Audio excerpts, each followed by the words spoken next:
Hello my dear students, બધા જ fine હશો.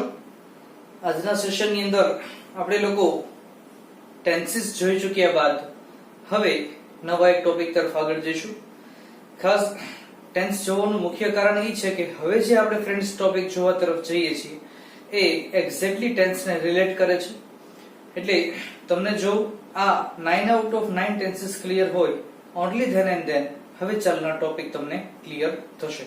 જેમ કે વિદ્યાર્થીઓ, બોર્ડની અંદર આ એક્ઝામની અંદર તમને સેક્શન ડી ની અંદર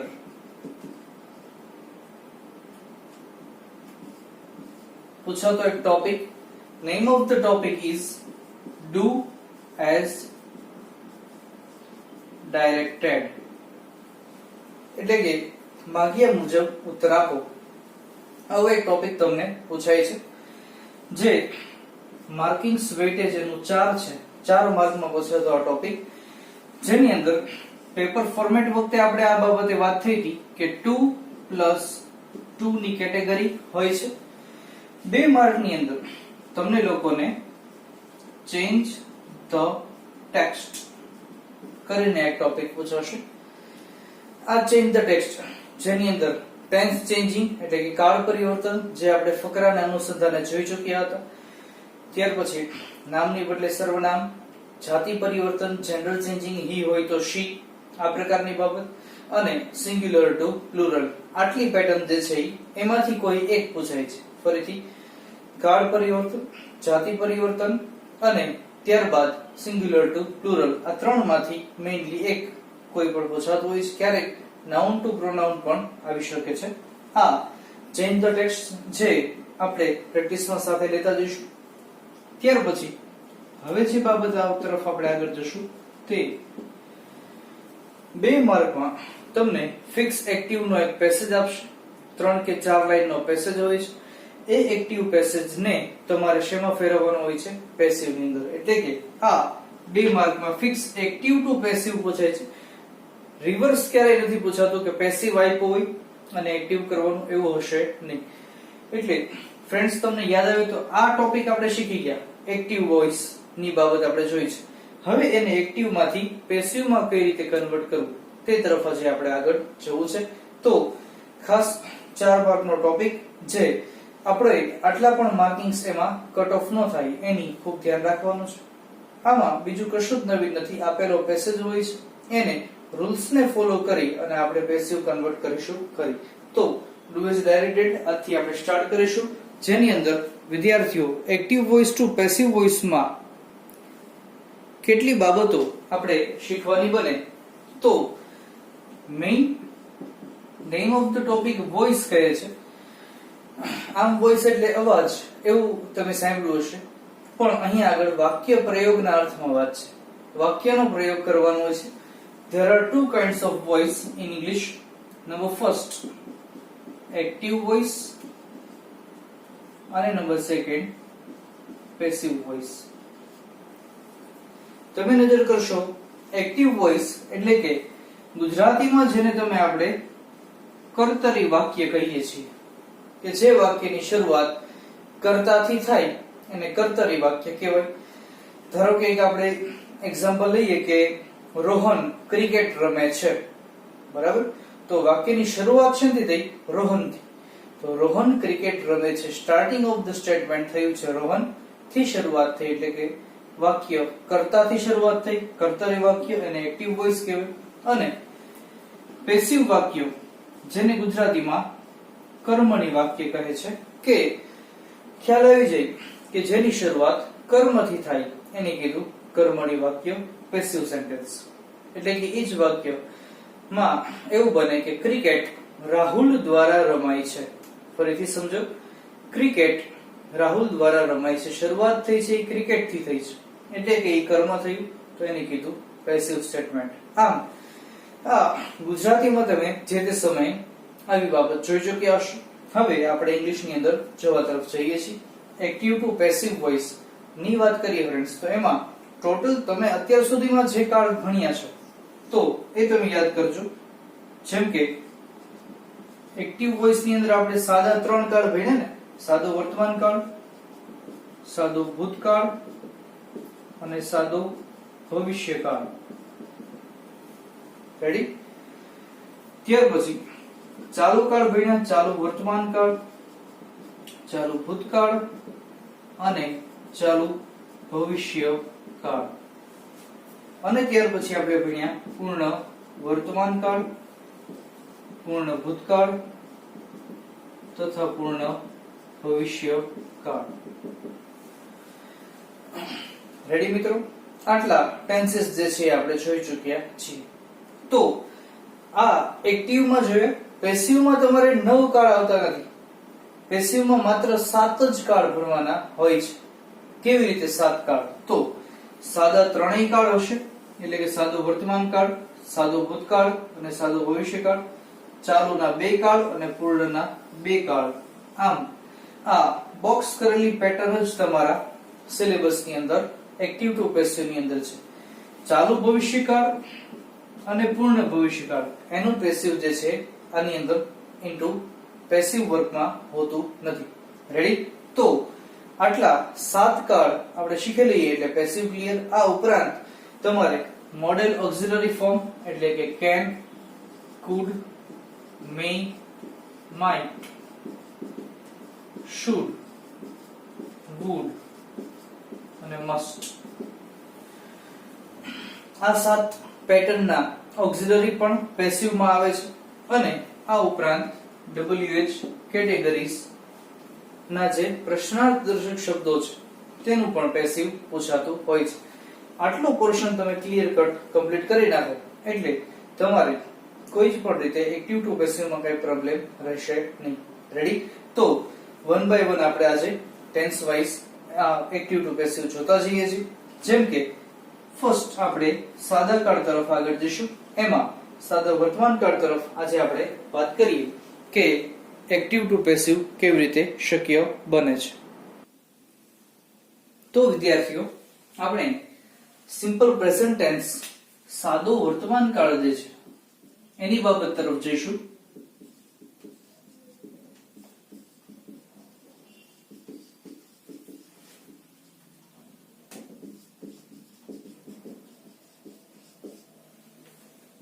આ ટેન્સ ની અંદર આપણે ટોટલ એક્ટિવ પોર્શન જે છે એ શીખી ગયા છીએ.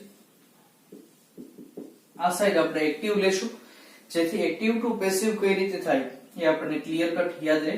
હકાર વાક્યો અહીંયા આગળ આપણે પેસિવ નું સેમ ટેન્સ નું જ હકાર વાક્ય તરફ આપણે આગળ જવું છે. રેડી? તો હકાર, પછી આવે છે નકાર અને પછી આવે છે પ્રશ્નાર્થ. આટલા સ્ટેટમેન્ટ્સ જે છે એક્ટિવ ના થયા અને પછી પેસિવ ની અંદર પણ પોઝિટિવ, નેગેટિવ એન્ડ ક્વેશ્ચન તરફ આગળ છીએ. જેમ કે વિદ્યાર્થીઓ, સાદો વર્તમાન કાળ એક્ટિવ ની વાત કરીએ તો યાદ કરજો રોજિંદી ક્રિયા માટે વપરાય છે. બીજું, એક્ટિવ ની અંદર આ પોર્શન તમે ભણી ગયા છો જેમાં હકાર નકારની શરૂઆત શેથી થતી? સબ્જેક્ટ થી થતી. યાદ આવે છે? સાદા વર્તમાન કાળની વાત કરીએ હકારમાં તો સબ્જેક્ટ પછી સીધું જ આવી જતું વર્બ. અને કાઉન્સમાં કઈ આવતું યાદ કરશું તો યસ, એસ અથવા તો ઈએસ. બરાબર? પછી આવી જાય છે ઓબ્જેક્ટ અને અધર વર્ડ્સ. આવી કઈક એની વાક્ય રચના હતી. વાક્ય પણ જોઈ લઈએ. જેમ કે એક સ્ટેટમેન્ટ લેશું કે he give a pencil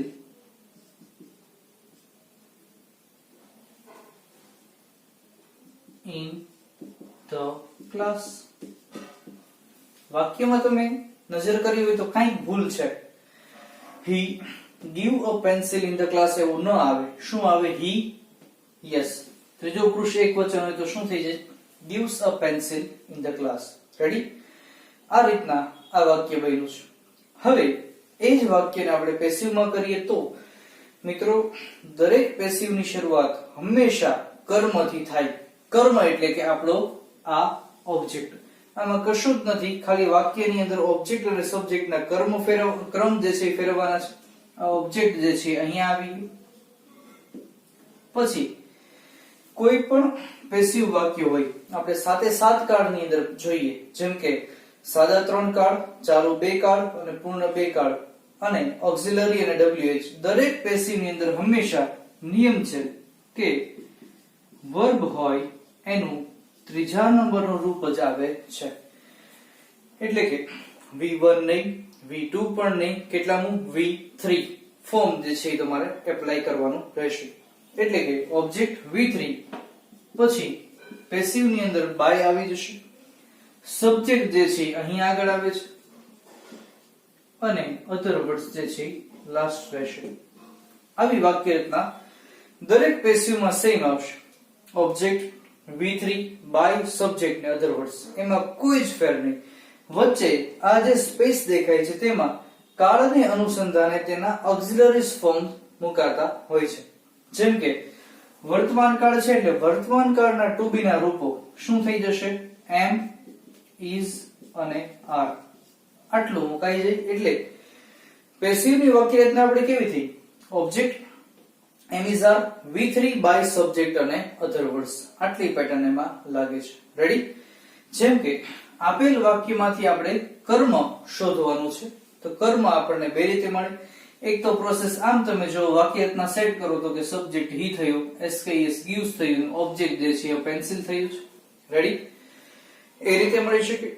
બીજી એક સહેલામાં સહેલી રીત હું તમને જણાવું કે કોઈ પણ વાક્યમાં બે જે સવાલ પૂછવાના, એ સવાલ પૂછવાથી જે જવાબ મળે એ આપણું કર્મ થયું. કયા બે? તો કે શું અને કોને પૂછવાથી જે આન્સર મળે છે એ આપણો ઓબ્જેક્ટ થાય છે. ગુજરાતી કરશું. તે ક્લાસમાં પેન્સિલ આપે છે. તો તે ક્લાસમાં પેન્સિલ આપે છે, શું આપે છે? તો શું થયું? સવાલ પૂછવાથી પેન્સિલ જે જવાબ મળ્યો છે એ આપણું શું થઈ જાય છે? કર્મ થઈ જાય છે. રેડી? કોને આપે છે તો એનો કોઈ ઉલ્લેખ છે નહીં.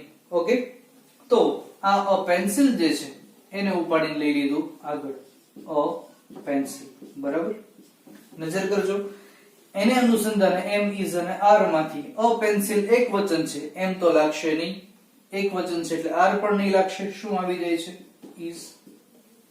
અહીંયા આગળ જોજો, ક્રિયાપદનું કેવું રૂપ મૂકવાનું છે? V3 ફોર્મ મૂકવાનું છે. એટલે કે ઓરિજિનલ ફોર્મ છે ને gives નથી, ખાલી શું આપ્યું છે? give છે. તો give નું V3 આપણે કરવું પડે. give V2 થાય gave અને V3 શું થઈ જાય છે? given.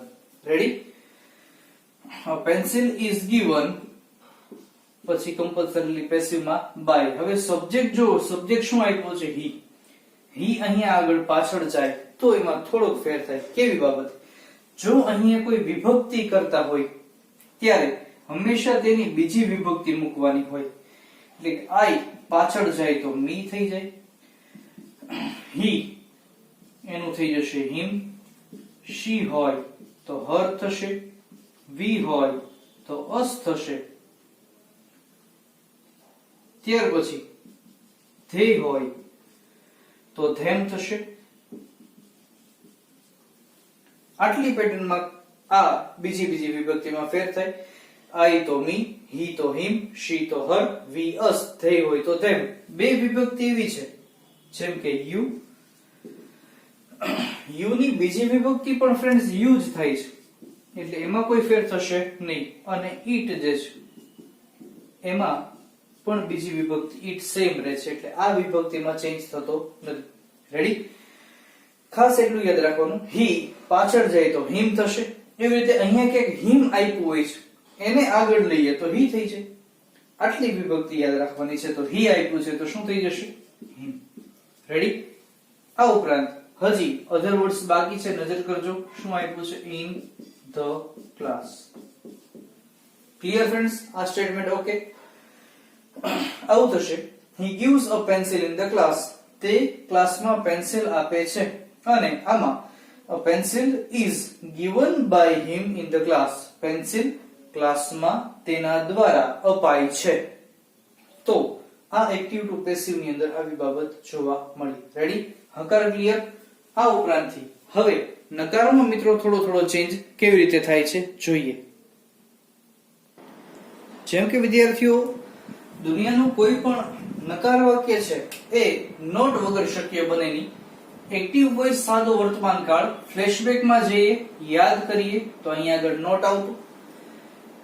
સબ્જેક્ટ અને નોટ ને સીધો સંબંધ નહોતો, એની માટે વચ્ચે સાદા વર્તમાન કાળમાં યસ શું આવી જાય છે, ડુ અથવા તો ડઝ. તો subject do does not plus આ વર્બ છે એનું V1, એની પાછળ કશું જ લાગે નહીં, એસ કે યસ ન લાગતું, કારણ કે શું ડઝ માં એ આવી જતું એટલા માટે બીજી વાર ન લાગે. પછી આવે છે ઓબ્જેક્ટ એન્ડ અધર વર્ડ્સ. આટલું clear? Ready? Subject do does not V1 object and other words, આટલી બાબત આમાં રિલેટ કરે છે. તો આ જ વાક્યને આપણે ફેરવીએ. નકારમાં પહેલા એક્ટિવ ની વાત ચાલે છે, તો હી, એની સાથે ડુ ડઝ માંથી યાદ કરજો, ડઝ ક્યારે લાગતું અને ડુ ક્યારે લાગતું. તો હી શી ઇટ નામ વસ્તુ સ્થળ ત્રીજો પુરુષ એકવચનનો કરતા હોય તો ડઝ લાગે. એની સિવાય આઈ વી યુ ધેય અને બહુવચન હોય તો ડુ લાગે. તો હી છે ત્રીજા પુરુષ એકવચનમાં, તો મૂક્યું છે ડઝ. નકાર માટે નોટ. અહીંયા જોવો જે V1 છે એટલે gives નો s રહેશે કે જશે? ગુડ. gives નું શું થઈ જશે? give. He does not give a pencil in the class. Ready? Clear? આ જ વાક્યને આપણે પેસિવ માં ફેરવીએ તો પેસિવ માં તો બહુ ફિક્સ વસ્તુ છે. અહીંયા ભલે ડુ ડઝ હોય પણ અહીંયા તો ફિક્સ એનિઝાર લાગશે, એમાં કોઈ જ ફેરફાર થશે નહીં. એટલે આ ડુ ડઝ માંથી અહીંયા નો આવી જાય એવું ધ્યાન રાખવાનું, કશું જ નથી કરવાનું. આ ઓબ્જેક્ટ છે તો અહીંયા ઓબ્જેક્ટ નહીં. પછી એમ ઇઝ આર, તો અહીંયા પણ એમ ઇઝ આર. નકાર માટે આ જગ્યાએ લાગી જશે નોટ, પછી આવી જશે V3 after them by with the subject and other words. આટલી પેટર્ન જે છે આમાં લાગે છે. ક્લિયર? જેમ કે નકાર ફેરવીએ તો કશું જ નહીં, a pencil. ત્યાર પછી આ is એમ નું એમ, અહીંયા આગળ નોટ એપ્લાય થઈ જાય તો a pencil is not given by him in the class. Ready? આટલું આમાં બની જાય છે. પ્રશ્નાર્થ તો બહુ સહેલું. આનું પ્રશ્નાર્થ કરવાનું હોય તો આ ડુ ડઝ ને ઉપાડીને આગળ લઈ લેવો પડે, તો ડુ અથવા તો ડઝ. પછી આવી જશે સબ્જેક્ટ, નોટ નીકળી જાય ડાયરેક્ટલી. આમાં V1 આવશે, એક્ટિવ છે. Object and other words with the question mark. He does નું ખાલી રિવર્સ કરી નાખવાનું થાય તો કે ડઝ હી, નોટ દૂર થઈ જાય, gives નહીં આવે, શું આવશે? Only give. A pencil in the class with the question mark. Ready? Does he give a pencil in the class? આની અંદર પેસિવ માં કશું જ નહીં, આ એમ ઇઝ આર ને ઉપાડીને આગળ લઈ ગયું તો બન્યું એમ ઇઝ આર. ઓબ્જેક્ટ જે છે પાછળ આવી જશે, નોટ નીકળી જાય directly V3 by subject and other words with the question mark. આમાં કોઈ ફેરફાર થશે નહીં, દરેકની અંદર V3 by subject and other words E connected રહેશે. રેડી? a pencil is એનું થઈ જશે is a pencil, નોટ દૂર થઈ જાય સીધું જ, given by him in the class. Ready? આટલું પોર્શન આમાં રિલેટ કરે છે. ઓકે, આની અંદર ફ્રેન્ડ્સ વાત કરી તે ક્લાસમાં પેન્સિલ આપતો નથી, પેન્સિલ ક્લાસમાં તેના દ્વારા અપાતી નથી. શું તે ક્લાસમાં પેન્સિલ આપે છે અને શું પેન્સિલ ક્લાસમાં તેના દ્વારા અપાય છે? આવી બાબત આમાં કમ્પ્લીટલી એક્ટિવ ટુ પેસિવ બંને સાથે આપણે એટલા માટે લીધા કે ક્યાં શું ફેર થાય છે એ જોવાનું. ફરીથી યાદ કરી લઈએ. પેસિવ ની અંદર હંમેશા V3 આવશે, આમાં SKES અને do does આવશે, પણ હંમેશા પેસિવ ની અંદર ઓક્સિલરી ફોર્મ એટલે કે એની સાથે ટુ બી ના રૂપ એમ ઇઝ આર અને V3 જ લાગે છે. આટલો ચેન્જ આમાં કરવાનો રહે છે. Is it clear? રેડી? તમે આ વિડિયો પોઝ કરો, સ્ક્રીનશોટ લ્યો, લખી નાખો, રેડી ગો. ત્યાર પછી મિત્રો સાદો ભૂતકાળ એ જ રીતે રિલેટ થશે. જેમ કે વાત કરીશું સાદો ભૂતકાળ ફ્રેન્ડ્સ, તો આ કાળ ક્યારે વપરાય છે? ખાસ જો યાદ આવે તો સિમ્પલ પાસ્ટ ટેન્સ નો યુઝ જ્યારે કોઈ ક્રિયા ફિનિશ થઈ ચૂકી છે, કોઈ ઘટના પૂર્ણ થઈ ગઈ છે, બની ગઈ છે, એવા સમયે આ ટેન્સ નો યુઝ થાય છે. ભૂતકાળના સમયમાં જે ઘટનાઓ થઈ હોય એ આ ટેન્સ ની અંદર ઇન્ક્લુડ થશે. જેમ કે આની અંદર પણ આપણે લઈએ આ સાઈડ એક્ટિવ વોઇસ હકાર, નકાર અને પ્રશ્નાર્થ. એવી જ રીતે અહીંયા નીચે લેશું પેસિવ વોઇસ હકાર, નકાર અને પ્રશ્નાર્થ. હવે એક પેસિવ આવડી જાય ને એટલે પછી બાકીનામાં તો થોડો ફેર જ કરવાનો હોય છે. એટલે પેલું જે સાદો વર્તમાન કાળ છે એનું એક્ટિવ ટુ પેસિવ તમને ક્લિયર કટ આવડી જાય, બાકીની અંદર તો માઇનોર ચેન્જીસ કરો એટલે કમ્પ્લીટ થઈ જશે. જેમ કે એક્ટિવ ની વાત કરીશું ફ્રેન્ડ્સ, તો હકાર નકારની શરૂઆત હંમેશા શેથી થાય છે? સબ્જેક્ટ થી થાય છે. એવી જ રીતે પેસિવ ની અંદર શેથી થશે? ઓબ્જેક્ટ થી થશે, એટલે કે કર્મથી થશે. થોડી વાર પેસિવ ને સ્કીપ કરી અને એક્ટિવ સિમ્પલ પાસ્ટ માં ફોકસ કરી તો એક્ટિવ હકાર સબ્જેક્ટ પછી જે છે એ અહીંયા આગળ વર્બ નું પીએફ એટલે કે પાસ્ટ ફોર્મ, જેને બીજા નંબરનું રૂપ આપણે કહીએ છીએ, એ બાબત આવતું. V2 પછી આવતું ઓબ્જેક્ટ અને અધર વર્ડ્સ. આમાં કોઈ ફેરફાર થતો નહીં. રેડી? V2 ફોર્મ ની અંદર આપણે અહીંયા જરૂર છે. ધારો કે એક વાક્ય આપણે લઈએ કે શી, અથવા તો નામ લઈએ કે શીતલ, બરાબર? ધારો કે ક્રિયાપદ આપણે લેવું છે ડ્રો, પણ ડ્રો તો એ V1 છે ને, V2 ફોર્મ લેવાનું. તો ડ્રો નું V2 ફોર્મ જે છે એ શું થઈ જાય છે? DREW, ડ્રીવ, બરાબર? તો Sheetal ડ્રીવ some nice pictures in competition.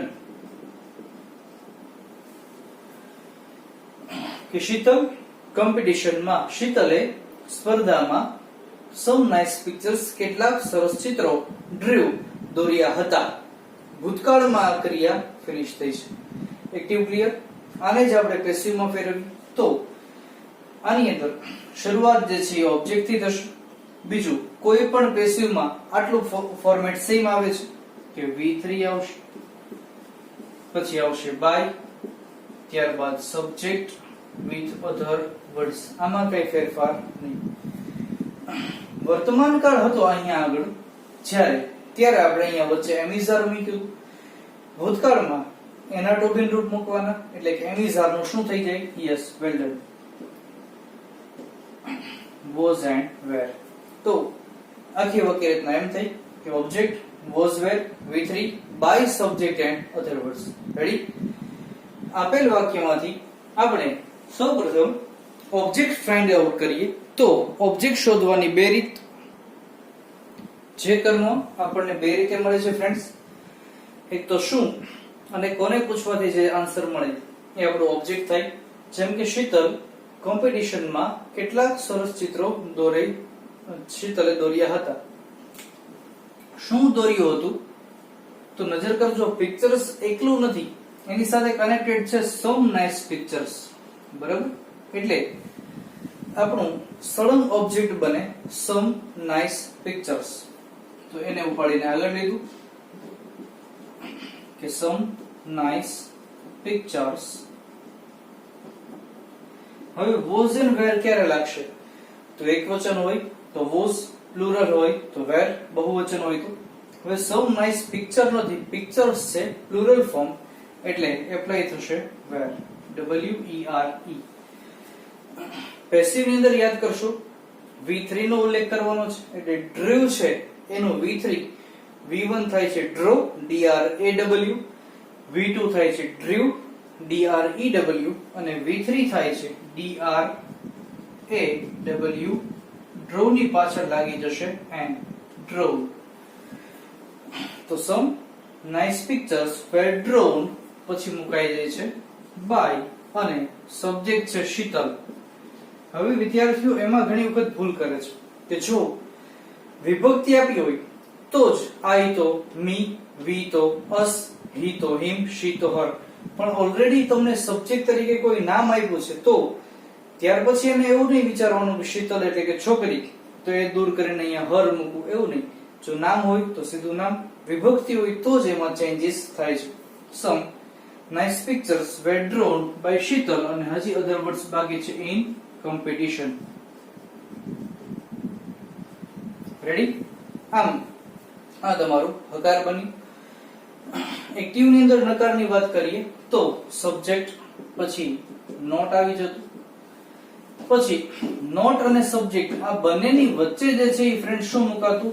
Did મુકાઈ જતું. એટલે સબ્જેક્ટ ડીડ નોટ પ્લસ આવી જાય છે વર્બ. પણ અહીંયા આગળ વર્બ નું કેટલામું રૂપ છે? બીજું છે એટલે V2 આવતું, પરંતુ અહીંયા ડીડ જે છે ઓલરેડી ભૂતકાળ આવી જાય છે એટલા માટે V2 નહીં આવે.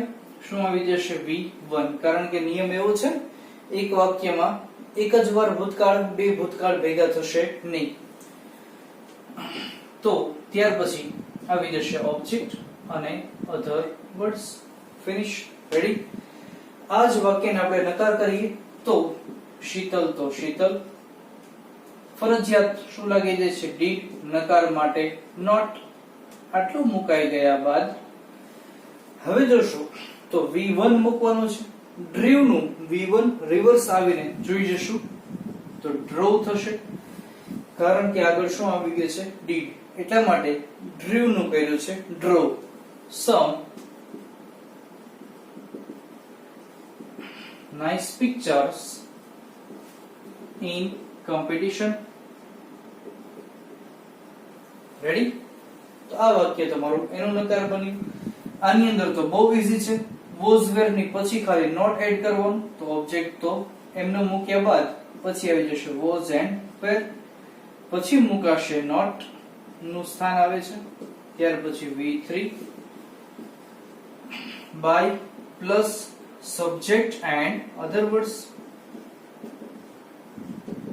આટલી બાબત આમાં કમ્પ્લીટ હોય છે. તો object was were not V3 by subject and other words. ખાલી નોટ નું સ્થાન અહીંયા વેર પછી મૂકી દો એટલે વાક્ય હકારમાંથી નકાર. જેમ કે સમ નાઇસ પિક્ચર્સ, એ ઓબ્જેક્ટ એમનું એમ. બરાબર ફ્રેન્ડ્સ? ધ્યાનથી જોજો.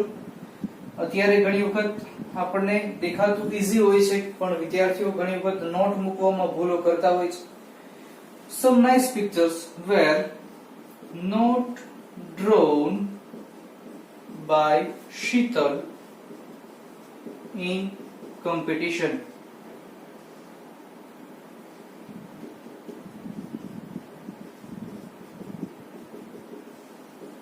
આ તમારું નકાર વાક્ય બન્યું.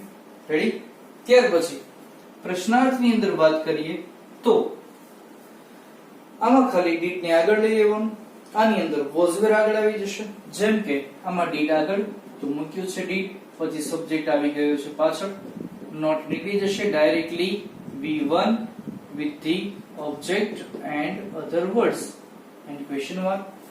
તો શીતલ did નું just make it reverse આવું થશે. did શીતલ નોટ નીકળી જાય સીધું ડ્રીવ નું થઈ જશે ડ્રોવ જ, કારણ કે આમાં did આવી ગયું છે એટલે V1 જ રહેશે. ઓબ્જેક્ટ છે સમ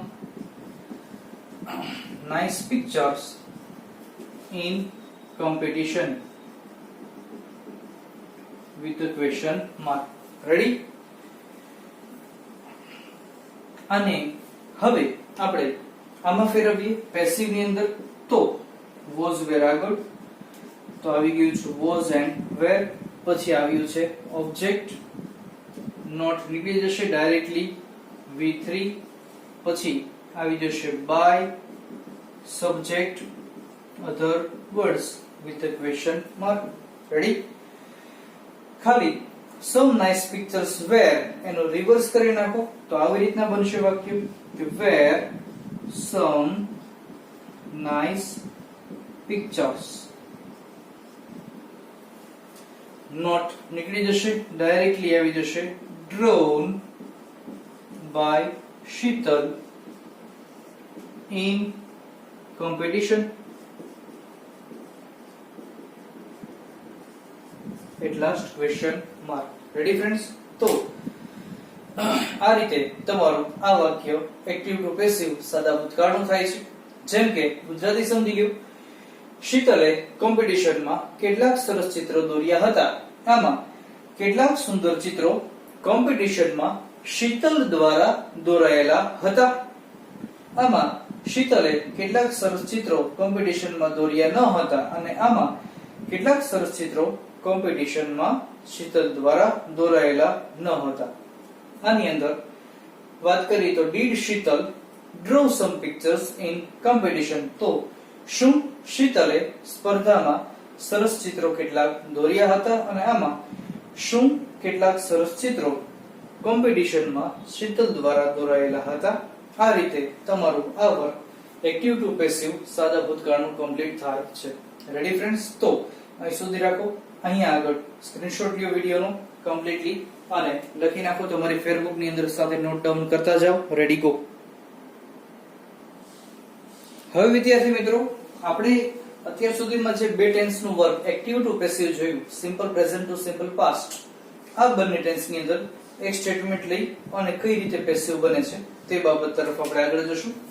જેમ કે અત્યારે પહેલા હું એક પ્રેક્ટિસ કરાવું છું, જે તમે જોઈ લ્યો, બરાબર ધ્યાનથી સમજી લો. હકાર, નકાર અને પ્રશ્નાર્થ, સાદો વર્તમાન કાળ, આ એક્ટિવ વાક્ય થયું.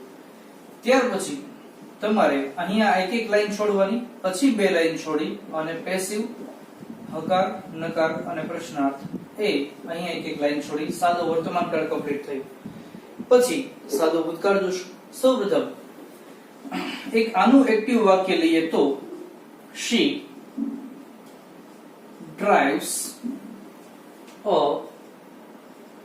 red car on the road. આવું એક વાક્ય બન્યું, બરાબર. she drives a red car on the road. આ વાક્યને આપણે એક્ટિવના જ નકારમાં ફેરવીએ તો she, નકાર માટે not, સાદા વર્તમાન કાળના એક્ટિવમાં વચ્ચે કશું આવતું do અથવા તો does. she છે તો શું આવી જાય છે?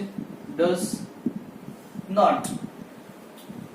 drives નું થઈ જશે only drive a red car on the road. Ready? અને પ્રશ્નાર્થમાં she does નું રિવર્સ થઈ જશે તો does she, not દૂર થઈ જાય સીધું જ, drive a red car on the road with the question mark. આટલો સ્લોટ તમારો એક્ટિવ વોઇસ નો થયો. હવે પેસિવ ની વાત કરીએ તો પેસિવ માં ઓબ્જેક્ટ ગોતવું પડે. ઓબ્જેક્ટ શું અને કોને પૂછવાથી મળે? તેણી રસ્તા પર રેડ કાર ચલાવે છે. શું ચલાવે છે? ખાલી કાર નથી, અ રેડ કાર કનેક્ટેડ છે તો એ ઓબ્જેક્ટ આવી જશે આગળ. તો અ રેડ કાર ડ્રાઈવ છે તો એનું તો V3 થશે ને, ડ્રીવન. ડ્રાઈવ V2 થાય ડ્રોવ અને V3 થઈ જાય ડ્રીવન. તો અ કાર ડ્રીવન વર્તમાન કાળ છે એટલે વચ્ચે એમિઝાર માંથી શું લાગી જાય છે? Is. A car is driven, પછી તરત મુકાશે બાય. she પાછળ આવી જશે તો her થઈ જશે અને on the road, એમાં કોઈ ફેરફાર થશે નહીં. રેડી? શું થયું? ફરીથી અ રેડ કાર અહીંયા આગળ આવ્યું, વર્તમાન કાળ છે એટલે રેડ કાર એક વચન છે એને જોઈને ઇઝ મૂક્યું. ડ્રાઇવ્સ છે એનું V3 ડ્રીવન થઈ જાય છે, બાય કમ્પલસરી પેસિવ ની અંદર આવ્યું છે અને she નું કર્યું her અને ત્યાર પછી ઓન ધ રોડ, એમાં કોઈ ફેરફાર નહીં. રેડી? આનું નકાર કરીએ તો a red car is not, ખાલી અહીંયા આગળ શું લાગી છે? not driven by her on the road.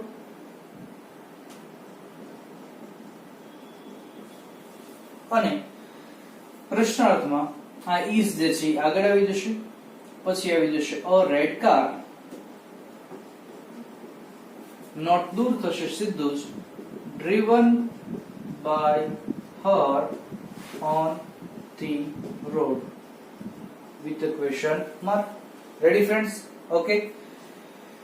તો આ થયો સાદા વર્તમાનકાળનો વર્ગ. એ જ રીતે સાદો ભૂતકાળ જોઈએ તો બહુ જ ઈઝી છે ફ્રેન્ડ્સ. સાદો ભૂતકાળ હકાર, નકાર અને પ્રશ્નાર્થ આ આપણે એક્ટિવ વોઇસ નું જોઈએ છીએ અને હકાર, નકાર અને પ્રશ્નાર્થ હવે જોશું પેસિવ. જેમ કે એક્ટિવ ની અંદર અહીંયા આગળ V2 જ થતું, એટલે કે અહીંયા આ સ્લોટ તમારે મેચ કરવાનો બને. શી ડ્રાઈવ નું V2 થઈ જાય છે drove. A red car on the road. Ready? She drove a red car in the road. બીજું આમાં પાછા શી હોય તો પછી ડ્રોવ્સ ન કરતા. ઓકે, અહીંયા આગળ શી, આમાં ડુ ડઝ આવે તો સાદા ભૂતકાળમાં ડુ ડઝ નું થઈ જાય છે ડીડ. નકાર માટે not drive a red car on the road. Finish.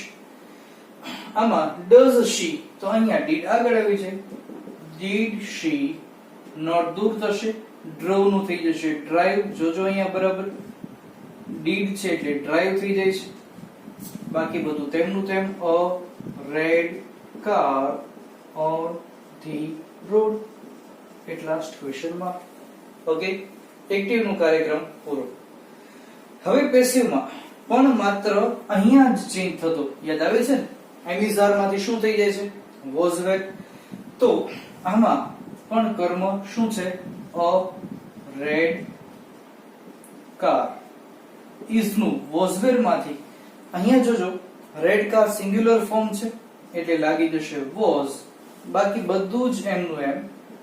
Driven by her on the road.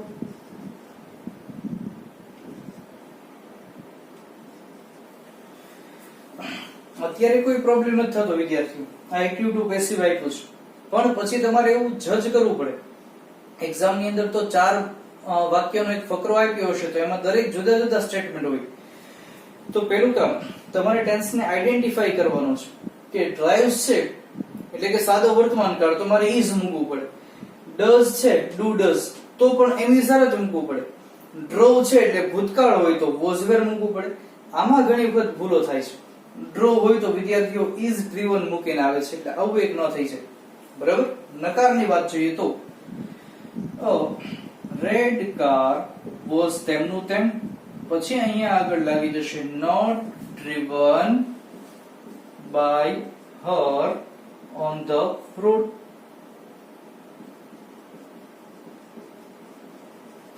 અને પ્રશ્નાર્થમાં અહીંયા આગળ ઇઝ આગળ લેતા અહીંયા આગળ આપણે વોઝ મૂક્યું છે આગળ. Was a red car, not દૂર થશે સીધું જ, driven by her on the road and question mark. Ready? તો આ રીતે અહીંયા એમિઝાર માંથી વોઝ વેર કરવાથી આ ટેન્સ કમ્પ્લીટલી ફિનિશ થઈ જાય છે. અહીંયા આગળ ડ્રીવન ખાસ આ જોજો. બરાબર? રેડી? આટલું ક્લિયર? ડન. તો આજના સેશનમાં આપણે સાદા વર્તમાનકાળ અને સાદા ભૂતકાળની અંદરની આ એક્ટિવ પેસિવ જોયું. તમે અત્યારે સ્ક્રીનશોટ લઈ વિડિયો પોઝ કરી અને લખી નાખો. Ready go. ત્યાર પછી વિદ્યાર્થીઓ હવે સાદો ભવિષ્યકાળ એનું પણ પેસિવ આજે આપણે જોઈ લઈએ છીએ. સાદો ભવિષ્યકાળ હકાર, નકાર અને પ્રશ્નાર્થ. આ સાઈડ આપણે એક્ટિવ વોઇસ લઈએ છીએ.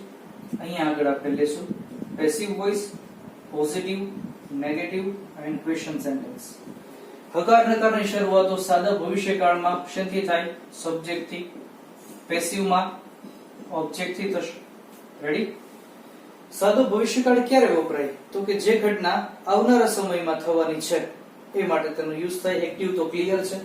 આની અંદર ફિક્સ છે કે V1 આવશે ઓબ્જેક્ટ એન્ડ અધર વર્ડ્સ આવશે. નોટ છે નકાર છે એટલે not V1 object other words. આટલી પેટર્નમાં કોઈ ફેરફાર નથી હોતો.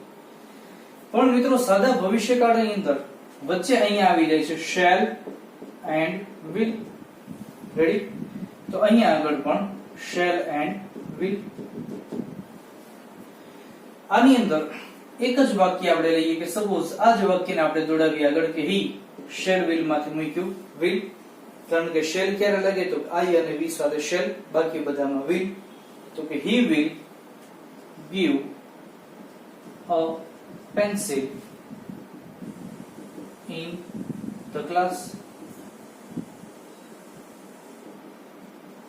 તે વર્ગમાં પેન્સિલ આપશે. નકાર કરીએ તો he will not give a pencil in the class. અને પ્રશ્નાર્થમાં શેલ વિલ આગળ આવતું ને, સબ્જેક્ટ જશે પાછળ, નોટ નીકળી જાય, directly V1 with the object other words question mark. he will નો થઈ જતું will he. નોટ દૂર થશે સીધું જ give a pencil in the class with a question mark. તે ક્લાસમાં પેન્સિલ આપશે. નકાર આપશે નહીં અને શું તે ક્લાસમાં પેન્સિલ આપશે. આવી બાબત આપણે જોઈ ચૂક્યા હતા. હવે પેસિવમાં આ એક પેટર્ન તો ફિક્સ મેં તમને કીધી છે ફ્રેન્ડ્સ કે દરેકની અંદર V3 આવશે, બાય આવશે, સબ્જેક્ટ અને અધર વર્ડ્સ. આમાં કોઈ ફેરફાર નહીં થાય. જો વર્તમાન કાળ હતો તો વચ્ચે એમિઝાર મૂકી દીધું, ભૂતકાળમાં વોઝ વેર, તો ભવિષ્યકાળમાં યસ શું આવી જશે શેલ એન્ડ વિલ. પણ મિત્રો શેલ વિલ સાથે ડાયરેક્ટલી V1 જ આવે. V3 કનેક્ટ કરવા માટે વચ્ચે પેસિવ ની અંદર સાદા ભવિષ્યકાળમાં B મુકાય છે. બીજું B અને V3 પાછા કનેક્ટેડ છે જન્મના સાથે, એને છૂટા પાડવાના નહીં. બરાબર? તો ઓબ્જેક્ટ જોઈ લ્યો શું મળે છે અ પેન્સિલ. તો મૂક્યું છે અ પેન્સિલ. શેલ વિલ માંથી મૂક્યું વિલ, પછી મૂકીશું B. V3 give નું V3 થઈ જાય છે given. બરાબર? ખ્યાલ આવ્યો? તો પેન્સિલ is given નું ખાલી શું વચ્ચે એડ થઈ ગયું છે will be given by he છે તો થઈ જશે him અને in the class. વાક્ય ready? he will give a pencil in the class. Passive આવું થયું. a pencil will be given by him in the class. Okay? આની અંદર નકારમાં કશું જ નહીં, ઓબ્જેક્ટ તો ઓબ્જેક્ટ શેલ એન્ડ વિલ. નકાર માટે મૂક્યું છે નોટ, પછી મૂક્યું B plus V3 by subject other words. Not નું સ્થાન એક્ઝેક્ટલી જોજો ક્યાં છે, B ની પહેલા છે એટલે આવડી આ જગ્યાએ નોટ મૂકશું તો આવું બને. તો pencil will not be given by him in the class. Ready? પ્રશ્નાર્થમાં આમાં શેલ વિલ આગળ આવી જાય તો આવી રીતે બન્યું કે shall or will plus object, not દૂર થશે સીધું જ B plus V3 after then by plus subject other words with a question mark. Okay? a pencil will એનું થઈ જશે will a pencil, નોટ નીકળી જાય, directly be given by him in the class question mark. આમાં ખાલી એક નવી વસ્તુ તમે ઈ જોઈ કે B લાગે છે. B અને V3 દરેક જગ્યાએ સાથે રાખવાના એટલે તમારે કોઈ દિવસ કોઈ જ મુશ્કેલી થશે નહીં. રેડી? આટલું ક્લિયર? ઓકે? તો મિત્રો વિડિયો પોઝ કરો, સ્ક્રીનશોટ લ્યો અને લખી નાખો. Ready go. તો વિદ્યાર્થીઓ આજના સેશનમાં આપણે અહીં સુધી રાખીએ છીએ. આજના વર્કની અંદર તમારે ચલાવેલા ત્રણેય ટેન્સીસ એક્ટિવ ટુ પેસિવ એટલે કે સાદો વર્તમાન કાળ, ભૂતકાળ અને ભવિષ્યકાળ. એક્ટિવ ટુ પેસિવ ત્રણેય બે વાર લખવાના વાક્ય રચના સાથે, આ રીતે કમ્પ્લીટ. અને આવું આપણે હમણાં કેમ એક વાક્યને સાદો વર્તમાન, ભૂતકાળ એવી રીતે નીચે ભવિષ્યકાળ એડ કરવાનો રહેશે. એવા બે વાક્યો એટલે કે તમે જોશો એક જ કાળમાં 6 વાક્ય થાય, 3 એક્ટિવ 3 પેસિવ.